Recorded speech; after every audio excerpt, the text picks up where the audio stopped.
When my daughter looked me straight in the eyes and told me to get out of my own house, I collapsed into the kitchen chair, my heart shattering like fine china. 3 days later, I was standing in my lawyer's office watching him laugh at my misfortune.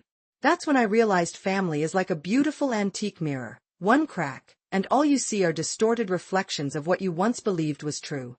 If you're watching this, hit subscribe and tell me where you're from in the comments. Because trust me, this story twists more than a tornado in Kansas, and you won't want to miss what happens next. I always thought my life was well ordered. My name is Margaret Wilson, 62 years old, widowed for 8 years now. The Victorian house on Maple Street had been my home for over 30 years, passed down from my parents, renovated with my late husband Thomas, and where I raised my only daughter, Eliza. That Tuesday morning started like any other. I was arranging fresh flowers in the hallway when Eliza arrived unannounced with her husband, Richard. Something about their faces made my stomach tighten. "Mom, we need to talk," Eliza said, her voice unnaturally formal. She'd been distant since Thomas died, but this was different. We sat in the living room, the same room where I'd nursed her through childhood fevers and celebrated her college acceptance. Richard kept checking his expensive watch. "We've decided it's time for you to move into Golden Sunset Retirement Community," Eliza announced, sliding a glossy brochure across the coffee table. "Richard's firm is handling the paperwork. You need to be out by the end of the month." I stared at her, waiting for the punchline. "This is my homie, Eliza." "Actually," Richard interjected, adjusting his tie, "the property legally transferred to Eliza when your husband died. It's in the will." "That's impossible," I whispered. "Thomas would never." "You're getting older, Mom. Living alone isn't practical anymore," Eliza continued, not meeting my eyes. "We've already put down a deposit on a nice one-bedroom apartment at Golden Sunset." My fingers trembled as I pushed the brochure back. "I'm not leaving my home." Richard's smile tightened. "Mr. Wilson, you don't have a choice. Legally speaking, you're currently living in Eliza's house. Script part separator ===. My legs felt like lead as I climbed the stairs to my bedroom that night. Sleep refused to come as I replayed their words over and over. How could Thomas have left our family home solely to Eliza? It made no sense. The next morning, I called my friend Diane, who'd been my confidant since college. "They're trying to put me in a home, Dee," I sobbed into the phone. "My own daughter wants me out." "Have you seen the will yourself?" Diane asked. I paused. "No." After Thomas died, Eliza handled everything with the family lawyer. She said it was to spare me the stress. "Margaret, you need to see that will. Today." 2 hours later, I was sitting across from Gerald Henderson, a lawyer Diane recommended. His office smelled of leather and coffee as I explained my situation. "So you never reviewed your husband's will?" he asked, removing his glasses. Eliza said it was straightforward. The house to her, investments split between us. I trusted her. Gerald's expression darkened. "Mrs. Wilson, that's highly irregular. As the widow, you should have been the first person consulted." He made a quick call to the county records office. After hanging up, he leaned forward. "I can request a copy of the filed will, but it'll take a few days. In the meantime, don't sign anything. Don't move out." When I returned home, Eliza's car was in the driveway. I found her in Thomas's study, going through the filing cabinet. "What are you doing?" I asked. She jumped. "Just organizing some paperwork. We'll need to clear this room out soon. I spoke to a lawyer today." The color drained from her face. "What? Why would you do that?" "Because this is my home, Eliza. I'm not leaving until I see Thomas's will myself." Her eyes narrowed. "Dad wanted me to have the house. He told me so." "Then you won't mind showing me where he wrote that down." Script part separator ===. Eliza slammed the drawer shut. "This is ridiculous. I don't have to show you anything." I stood my ground, though my heart was pounding. "If everything is as you say, then what's the problem?" She snatched her purse. "I'm not doing this now. Richard and I have dinner reservations." At the doorway, she paused. "Mom, please don't make this harder than it needs to be." The retirement community has bridge clubs and water aerobics. After she left, I sank into Thomas's leather chair, running my fingers over the worn armrests. How had it come to this? The daughter I'd sacrificed everything for now treating me like an inconvenience to be filed away. I opened Thomas's desk drawer and found his old address book. Maybe someone, somewhere knew something I didn't. 3 days later, Gerald called. Mrs. Wilson, I have the will. Can you come in? When I arrived, his receptionist immediately showed me in. Gerald looked troubled. Is it true? I asked, bracing myself. Did Thomas leave everything to Eliza? Gerald placed a document on the desk. This is the will filed with the county. And yes, it leaves the house to Eliza. My stomach dropped. So I have no rights. That's where things get interesting, he said, pulling out another document. This will was executed just 3 months before your husband died. But I found records of a previous will from 2 years earlier. I don't understand.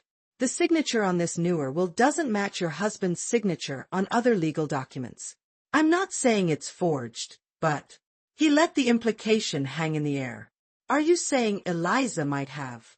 I'm saying we need to investigate. And there's something else. He pointed to a paragraph. Even in this questionable will, there's a life estate provision that wasn't mentioned to you. What's that? It means that while Eliza would own the house, you have the legal right to live there for the remainder of your life. She cannot evict you, regardless of ownership. I felt lightheaded. Why wouldn't she tell me that? Gerald's phone rang. He checked the caller ID and frowned. It's Richard's law firm. They must know you're here. As he answered, I stared at the will, trying to recognize my husband's handwriting in the signature. It looked close, but something was off. Mrs. Wilson, Gerald said after hanging up, they're filing for an emergency competency hearing. They're claiming you're mentally unfit to make your own decisions. What? It's a common tactic when elderly parents won't cooperate. His face hardened. But don't worry. We're going to fight this and dig deeper into this will. I left his office in a daze. My own daughter thought I was mentally incompetent. As I drove home, I noticed Richard's black Mercedes parked down the street from my house. He was watching me. Script part separator ===. That night, I couldn't sleep. Every creak in the old house made me jump. Were they planning to have me declared incompetent and forcibly removed? I double-checked the locks and pushed a chair against my bedroom door. The next morning, I found Eliza in the kitchen, calmly making coffee. Did you know there's a life estate provision in the will? I asked without preamble. She didn't turn around. That lawyer has no idea what he's talking about. I read it myself, Eliza. I can't be evicted. She finally faced me, her expression cold. Mom, let's be honest. This house is too big for you. You're forgetting things. Last month, you left the stove on overnight. That happened once. And you've been talking to Dad like he's still here. Mrs. Peterson next door heard you. I flushed. Sometimes I did talk to Thomas in our garden, but that was grief, not dementia. Why are you doing this? My voice cracked. What happened to my little girl? Something flickered in her eyes, guilt, perhaps, before hardening again. This isn't personal. It's practical. Filing competency papers against your own mother isn't personal? She set down her coffee cup with a sharp clink. Richard thinks. Richard. Of course. The pieces started falling into place. This is about him, isn't it? Before she could answer, my phone rang. It was Gerald. Mrs. Wilson, we need to meet. I found something in the will that doesn't add up. An hour later, I sat in his office as he pointed to a clause I hadn't noticed. This provision requires Eliza to maintain the property as a family residence. She can't sell it without forfeiting her inheritance. Why would that matter? Gerald pulled out a document. Because Sapphire Development just filed permits to build luxury condos in your neighborhood. And guess who's their legal counsel? Richard's firm. My blood ran cold. They want to tear down my house? It gets worse. The CEO of Sapphire Development is Richard's college roommate. They've been buying properties on your block for months. My home wasn't just my refuge, it was standing in the way of millions in development profits. Script part separator equals. I stared at Gerald, my world tilting sideways. This isn't about my well-being at all. It's about money. I'm afraid so. The location of your Victorian is prime real estate. With the other properties already acquired, yours is the final piece they need. How much? I whispered. Based on comparable deals, we're looking at a potential 7-figure development. Maybe more. My hand trembled as I reached for the water glass on his desk. My husband's signature. You said it might be forged? Gerald nodded grimly. I've sent it to a handwriting expert. But there's something else troubling me. He pulled out another document. This is the notary page for the newer will.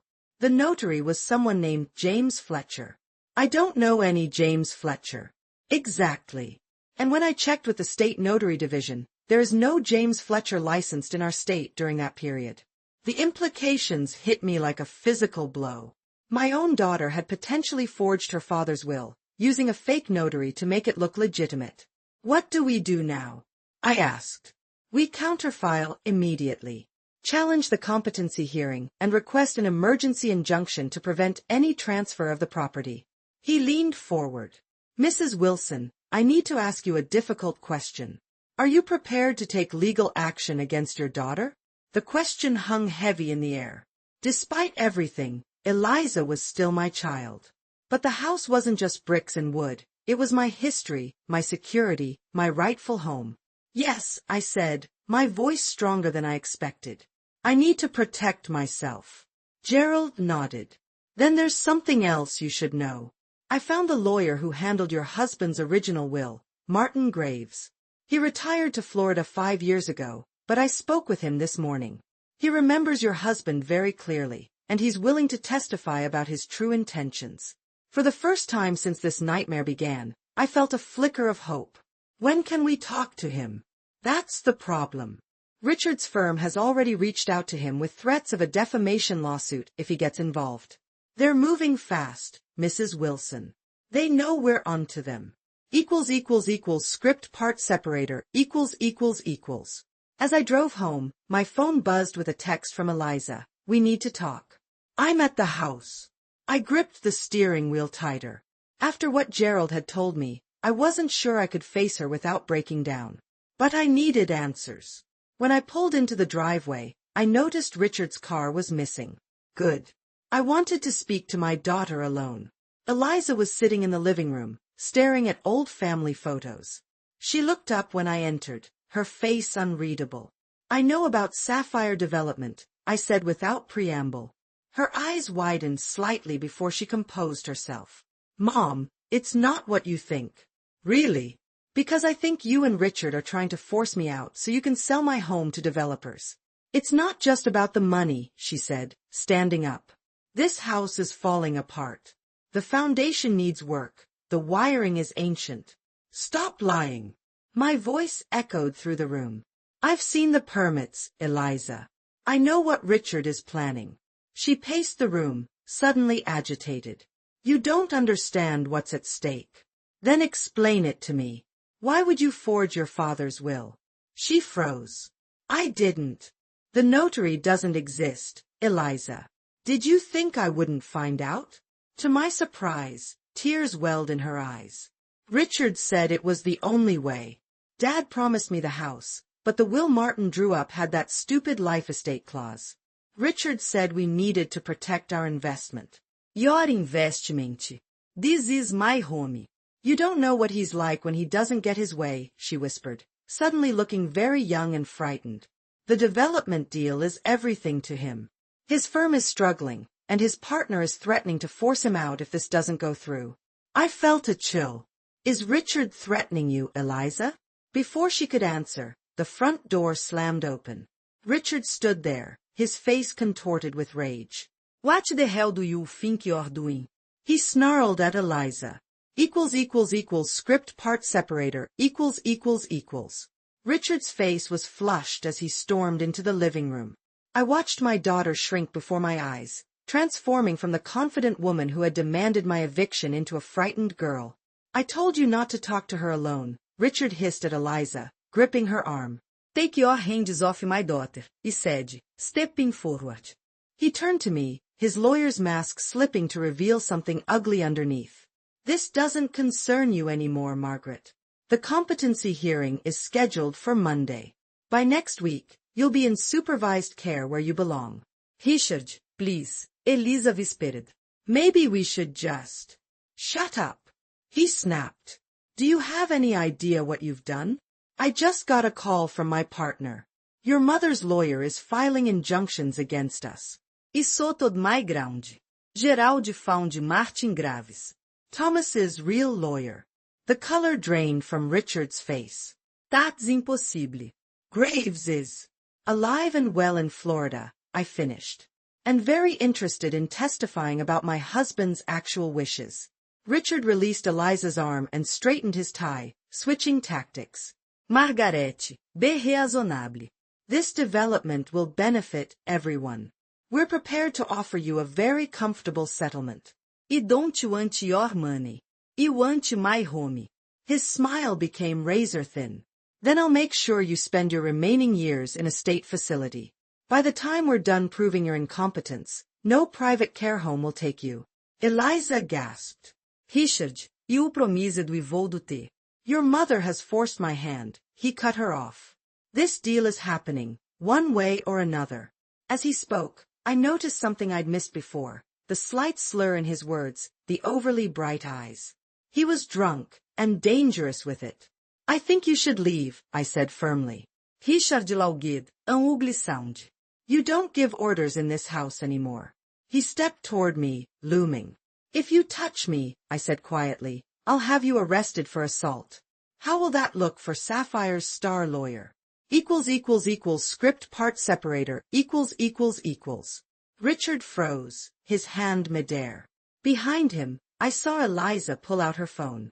Mom's right, she said, her voice shaking. You need to leave. He spun toward her. Put that phone down. Now. I've been recording this conversation, Eliza said, stepping back. Everything you just said about forcing Mom into a state facility, about making the deal happen one way or another.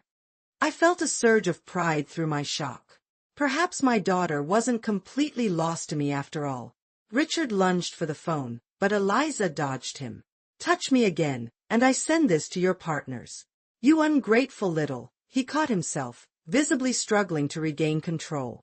Fine. We'll discuss this at home. I'm staying here tonight, Eliza said, moving to stand beside me. After Richard stormed out, slamming the door hard enough to rattle the windows, we stood in silence. The grandfather clock in the hallway ticked loudly, marking seconds that felt like hours. I'm so sorry, Mom, Eliza finally whispered. I didn't know how far he would go. I wanted to comfort her, but the wound was still too fresh. Did you forge your father's will? She nodded, tears streaming down her face. Richard said it was just paperwork, that it wouldn't hurt anyone. That Dad would have wanted it this way anyway. Your father loved this house, I said softly. He would never have wanted it destroyed. I know that now, she admitted. When Richard showed me the development plans, I felt sick. But by then, I was already in too deep. You recorded him threatening me, I said. Why? Because I finally realized he doesn't care about either of us. She looked up, her eyes red-rimmed but determined. And I think there's more. I found something in his office safe last week. Script part separator, Eliza pulled a flash drive from her pocket. That's financial records. Richard doesn't know I have this. We moved to the study, where I plugged the drive into Thomas's old computer. Folders filled the screen, bank statements, investment reports, and emails dating back years. Richard was Dad's financial advisor before we got married, Eliza explained, clicking through files. I think there's something he didn't want us to find.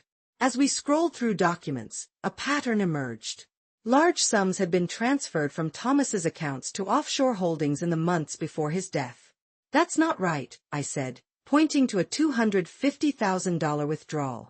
Your father would have told me about this. Eliza opened an email thread between Thomas and Richard.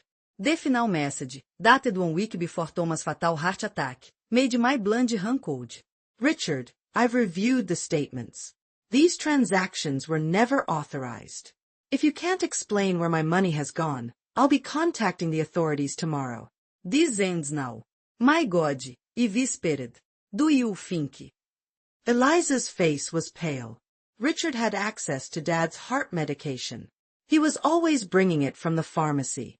The implication hung in the air between us. Had Richard stolen from my husband, then ensured he couldn't report it? And now he needed the house sold to cover his tracks? The doorbell rang, startling us both. That might be Gerald, I said. I asked him to bring over some papers. But when I opened the door, it wasn't my lawyer standing there. It was Martin Graves, Thomas's original attorney, looking older but unmistakable with his signature bow tie. Mrs. Wilson, he said gravely. E fleu em as suas heart. There's something about your husband's will you need to know immediately. Script part separator, I ushered Martin into the living room where Eliza waited, her face a mask of guilt and fear. Mr. Graves, she said softly. I don't know what to say. The elderly lawyer adjusted his bow tie. We'll get to that, Eliza. But first. He removed a weathered leather portfolio from his briefcase. Your father anticipated there might be trouble after his death. My heart pounded as he extracted a sealed envelope. Thomas gave me this the last time we met. He instructed me to deliver it only if his will was ever contested. Why didn't you come forward sooner? I asked. Martin's expression darkened. Richard's firm threatened to destroy my reputation if I interfered. But when Gerald told me what was happening, he handed me the envelope. Some things matter more than threats. With trembling fingers, I broke the seal.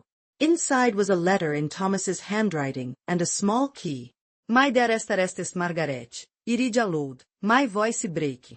If you're reading this, something has gone terribly wrong. I've suspected for some time that Richard has been embezzling from my accounts. When I confronted him, he suggested a solution that involved changing my will. I pretended to agree while gathering evidence. Eliza made a choked sound. I continued reading. The enclosed key opens a safe deposit box at First National Bank.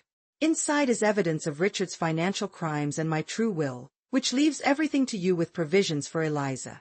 Margaret, be careful. Richard is dangerous when cornered. The date, Martin pointed out. Thomas wrote this 3 days before he died. Eliza stood abruptly. We need to get to that bank. It's closed until Monday, I said. Then we need to secure that flash drive, Martin advised. And I strongly suggest you both stay somewhere Richard can't find you this weekend. As if summoned by his name, headlights swept across the windows as a car pulled into the driveway. It's Richard, Eliza whispered, peering through the curtains. And he's not alone. Script part separator, I glanced out the window to see Richard stepping out of his car with 2 men in suits. One carried what looked like legal documents. He's brought the court papers, Martin murmured. Likely an emergency order claiming you're a danger to yourself. My heart raced. What do we do? Martin calmly collected Thomas's letter and the flash drive. Back door. Now. As pounding started at the front door, we slipped out through the kitchen. Eliza grabbed my emergency bag. I packed it that morning, just in case, and we hurried across the back lawn into the neighbor's yard. Mrs. Peterson, my 82-year-old neighbor, was watering her roses despite the late hour. Her eyes widened at our approach. Margaret, is everything all right? Rose, I need a massive favor, I said breathlessly. 5 minutes later, we were crammed into Rose's ancient Buick, ducking down as she drove past my house where Richard and his associates were still banging on my door. Reminds me of when I helped my sister escape her abusive husband in '72, Rose said cheerfully, running a stop sign. Where to? The Golden Dove Motel, Martin directed. It's cash only, no questions asked. Eliza's phone buzzed repeatedly with texts from Richard. She silenced it, her face grim. He says if I don't bring you home, he'll report the car stolen. Technically, it's my car, Rose piped up. Let him try. At the motel, Martin paid for 2 rooms. First thing Monday, we go to the bank. Then straight to the district attorney with everything we have. After he left for his own hotel, Eliza and I sat in awkward silence in the dingy room. I keep thinking about Dad's letter, she finally said. Richard was stealing from him, and I never knew. I married a monster. I took her hand. We both missed the signs. How can you even look at me after what I did? Tears streamed down her face. I tried to steal your home. You're my daughter, I said simply. We'll fix this together. As Eliza finally dozed off, my phone lit up with a text from an unknown number. You can't hide. The hearing is Monday at 9 a.m. If you don't show, you lose everything. I switched off the phone, determination hardening within me. Monday wouldn't be my ending, it would be Richard's. Script part separator ===. Sunday dragged endlessly in our motel hideaway. Eliza paced like a caged animal while I reviewed everything with Gerald over the phone. By evening, our nerves were frayed. Mom, what if we can't access the safe deposit box? What if Dad's evidence isn't enough? Then we use what we have, I said firmly. Your recording, the flash drive. Martin's testimony about the real will. A sharp knock at the door made us both jump. I peered through the peephole to see Rose Peterson holding a casserole dish. You girls need to eat, she announced, bustling in. And I brought news. That son-in-law of yours has police watching your house. My stomach dropped. How do you know? Because they questioned me. Said you were mentally unstable and needed medical attention. She snorted. I told them I've known you 40 years and the only unstable person is that shark in an expensive suit. After Rose left, Eliza checked her phone. 27 texts from Richard. He's getting desperate. Just before midnight, Gerald called with our battle plan.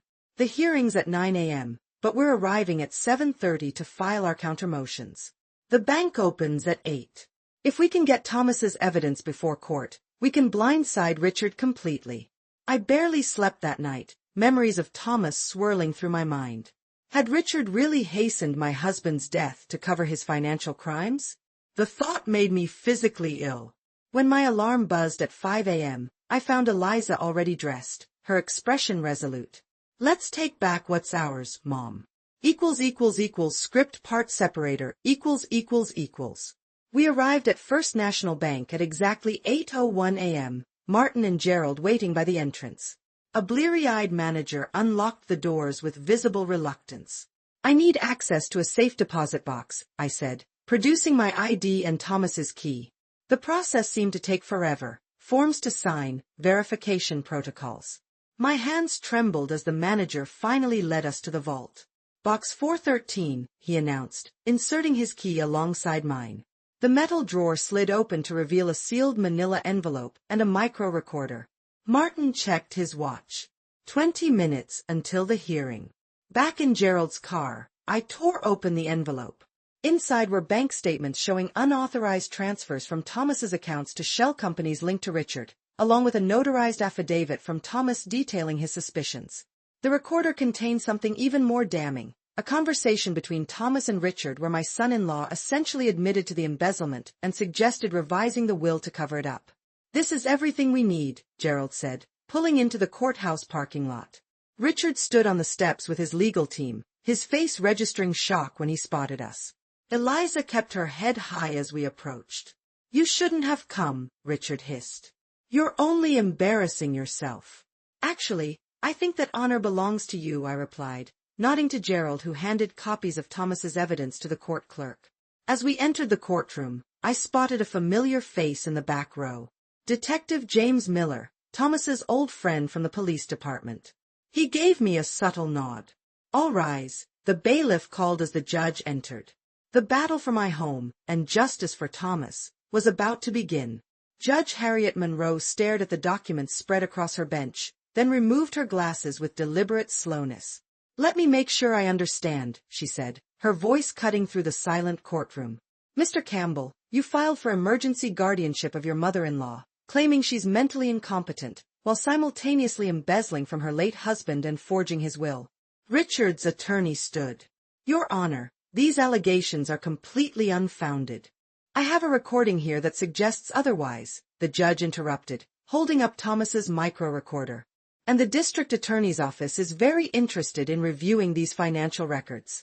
I glanced at Detective Miller, who was already on his phone, nodding. This case is dismissed, Judge Monroe announced. And Mr. Campbell, I suggest you remain available to the authorities. They'll have questions. Richard lunged toward Eliza. You stupid! 2 bailiffs intercepted him before he could reach her. Add threatening behavior in my courtroom to your problems, the judge said coldly. As Richard was escorted out, I noticed his law partners huddled by the door, faces grim. His career was over. Outside the courthouse, Eliza took my hand. Mom, I don't expect forgiveness, but I hope someday. We'll work on it, I said, squeezing her fingers. One day at a time. 6 months later, I sat in my garden, Thomas's favorite roses blooming around me. The house remained mine, secured by his true will. Richard had pleaded guilty to multiple financial crimes to avoid charges related to Thomas's suspicious death, though I'd always know the truth. Eliza was attending therapy, staying in the guest house while we rebuilt our relationship. Some wounds heal slowly, but they do heal. E saved our home, Thomas, e vi esperetou de roses. Just like you knew I would. The wind rustled through the garden, and for a moment, I could have sworn I heard him whisper back, I never doubted you for a second.